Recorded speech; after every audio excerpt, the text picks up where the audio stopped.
आकाशवाणी भोपाल से प्रस्तुत हैं प्रादेशिक समाचार।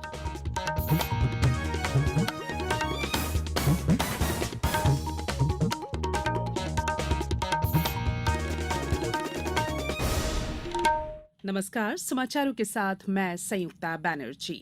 सबसे पहले मुख्य समाचार। एनडीए सरकार के 9 साल पूरे होने के उपलक्ष्य में प्रधानमंत्री आज अजमेर से भाजपा के महीने भर चलने वाले जनसंपर्क अभियान की करेंगे शुरुआत।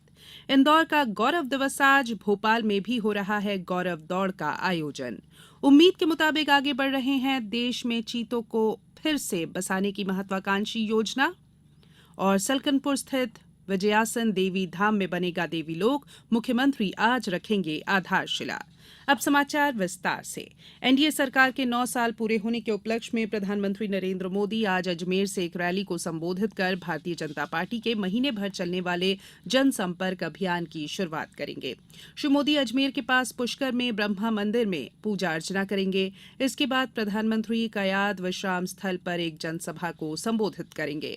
सभा स्थल पर लगभग 2 लाख लोगों के लिए वाटरप्रूफ पंडाल बनाया गया है। अजमेर और पुष्कर में सुरक्षा के व्यापक इंतजाम किए गए हैं। लोकमाता देवी अहिल्याबाई होलकर का जन्मदिवस आज इंदौर गौरव दिवस के रूप में मनाया जाएगा। इस अवसर पर मुख्यमंत्री शिवराज सिंह चौहान के मुख्य आतिथ्य में नेहरू स्टेडियम में सांस्कृतिक कार्यक्रमों का आयोजन होगा। इस कार्यक्रम में संगीत बैंड की प्रस्तुति के अलावा कृष्णलीला और शंखनाद से शिव महिमा का मंचन भी होगा। इसके अलावा रागिनी मक्खर और बाल कलाकारों द्वारा देवी अहिल्याबाई होलकर पर आधारित प्रस्तुति दी जाएगी। इसके बाद गायिका सुनिधि चौहान के गीतों की प्रस्तुति और भव्य आतिशबाजी से आयोजन का समापन होगा।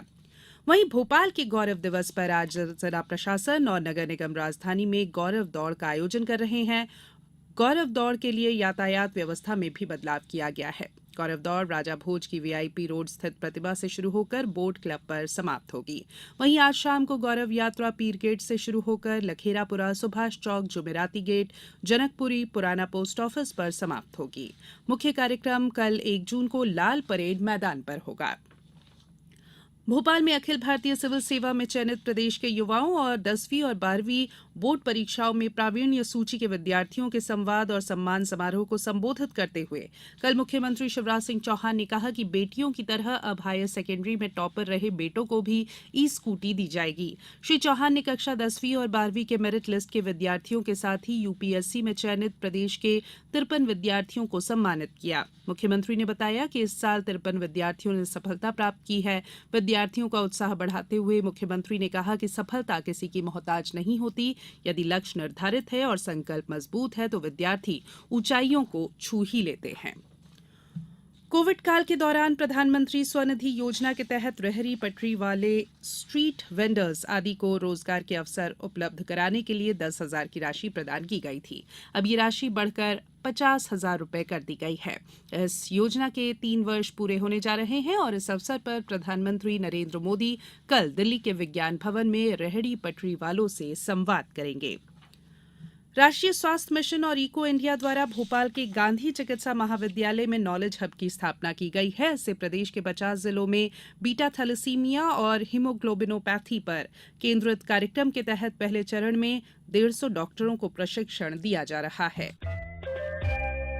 ये समाचार आप आकाशवाणी भोपाल से सुन रहे हैं। हमारे समाचारों को अब आप कभी भी और कहीं भी अपनी सुविधा के अनुसार सुन सकते हैं। ये समाचार बुलेटिन यूट्यूब, ट्विटर और फेसबुक पर AIR न्यूज भोपाल पेज पर सुने जा सकते हैं। इसके अलावा आप हमारी वेबसाइट newsonair.com पर या AIR न्यूज ऐप पर भी समाचार सुन सकते हैं। ब्रेक के बाद बुलेटिन में एक बार फिर आप सभी का स्वागत है। देश में चीतों को फिर से बसाने की महत्वाकांक्षी परियोजना उम्मीद के मुताबिक आगे बढ़ रही है। इस परियोजना में कुल 20 चीतों को प्रदेश के कूनो राष्ट्रीय उद्यान में बसाया गया है। पेश है हमारे संवाददाता की एक रिपोर्ट। वर्तमान में 7 चीते खुले वन क्षेत्र में रह रहे हैं और 10 चीते कूनो राष्ट्रीय उद्यान में अनुकूलन बाड़ों में हैं। यहाँ इन चीतों की दूसरी और भारत में जन्मी पहली पीढ़ी के 4 शावकों से भी दुनिया को रूबरू होने का मौका मिला। चीतों की बढ़ती संख्या के मद्देनजर मध्य प्रदेश के मंदसौर जिले में स्थित गांधी सागर अभ्यारण्य को भी नवंबर तक वैकल्पिक आवास के रूप में तैयार किया जा रहा है। ऐसा नहीं है कि सब कुछ योजना के मुताबिक चल रहा है। परियोजना के रास्ते में कुछ बाधाएं भी आईं और जलवायु परिवर्तन, मौसम, बीमारियों और अन्य कारणों से अब तक 3 वयस्क और 3 शावकों की मृत्यु हो चुकी है। वैसे चीतों की मौत के बाद राष्ट्रीय बाघ संरक्षण प्राधिकरण ने ग्लोबल टाइगर फोरम के महासचिव राजेश गोपाल की अध्यक्षता में 11 सदस्यीय चीता परियोजना संचालन समिति का गठन भी किया है। वहीं केंद्रीय वन, पर्यावरण एवं जलवायु परिवर्तन मंत्री भूपेंद्र यादव भी 6 जून को कूनो राष्ट्रीय उद्यान का दौरा कर चीता परियोजना की स्थिति और व्यवस्थाओं की समीक्षा करेंगे। संजीव शर्मा, आकाशवाणी समाचार, भोपाल। आंधी, तूफान और अन्य कारणों से होने वाले विद्युत व्यवधान के निराकरण के लिए उपभोक्ता मध्य क्षेत्र विद्युत वितरण कंपनी के उपाय ऐप पर अपनी शिकायत दर्ज करा सकते हैं। यहां पर शिकायत की स्थिति भी जानी जा सकती है। महू स्थित भगवान परशुराम की जन्मस्थली पर भव्य परशुराम लोक का निर्माण किया जाएगा। मुख्यमंत्री शिवराज सिंह चौहान ने जानापाव में 10 करोड़ 32 लाख रुपए की लागत से बनने वाले परशुराम लोक का कल भूमि पूजन किया। इस अवसर पर उन्होंने जानापाव की पहाड़ी तक नर्मदा जल लाने और श्रद्धालुओं की सुविधा के लिए रोपवे लगाने की भी घोषणा की। कार्मिक, लोक शिकायत और पेंशन राज्य मंत्री डॉक्टर जितेंद्र सिंह ने नई दिल्ली में सिविल सेवा परीक्षा 2022 में शीर्ष 20 उम्मीदवारों को सम्मानित किया। उन्होंने कहा कि पहले 4 टॉपर और शीर्ष 20 में से 60% महिलाएं हैं और ये नरेंद्र मोदी सरकार में पिछले 9 वर्षों में हुआ एक बड़ा परिवर्तन है। नगरीय विकास और आवास राज्य मंत्री ओपीएस भदौरिया कल एक सड़क हादसे में घायल हो गए। उन्हें ग्वालियर के बिरला अस्पताल में भर्ती कराया गया है। फिलहाल उनकी हालत स्थिर बताई जा रही है। केंद्रीय नागरिक उड्डयन और इस्पात मंत्री ज्योतिरादित्य सिंधिया और ऊर्जा मंत्री प्रद्युमन सिंह तोमर ने अस्पताल पहुंचकर श्री भदौरिया के स्वास्थ्य की जानकारी ली। ग्वालियर कलेक्टर अक्षय कुमार सिंह ने चिकित्सकों के हवाले से बताया कि श्री भदौरिया खतरे से पूरी तरह बाहर है। सलकनपुर स्थित विजयासन देवी धाम में महाकाल लोक की तर्ज पर देवी लोक का निर्माण कराया जा रहा है। मुख्यमंत्री शिवराज सिंह चौहान आज यहां देवी लोक की आधारशिला रखेंगे।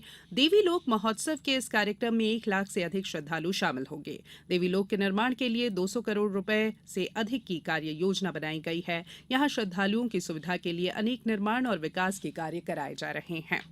मुख्यमंत्री जनसेवा अभियान के द्वितीय चरण में जिले में अविवादित नामांतरण के 1 दिन में निराकरण की मुहिम में नवाचार में सतना जिले ने रिकॉर्ड स्थापित किया है। कलेक्टर ने बताया कि सभी तहसीलदार और नायब तहसीलदारों ने राजस्व न्यायालय में लंबित अविवादित नामांतरण प्रकरणों के 1 दिन में अभियान चलाकर प्रकरणों का निराकरण करने का लक्ष्य उन्हें दिया गया था। अब कुछ समाचार संक्षेप में। प्रदेश की युवा नीति और युवाओं से जुड़े मामले में सलाह देने के लिए मुख्यमंत्री की अध्यक्षता में राज्य युवा सलाहकार परिषद का गठन किया गया है। मुख्यमंत्री जन सेवा अभियान के क्रियान्वयन में इंदौर जिले ने प्रदेश के शीर्ष 5 जिलों में अपना स्थान बनाया है। इस अभियान के तहत यहां 99% आवेदनों का निराकरण किया जा चुका है।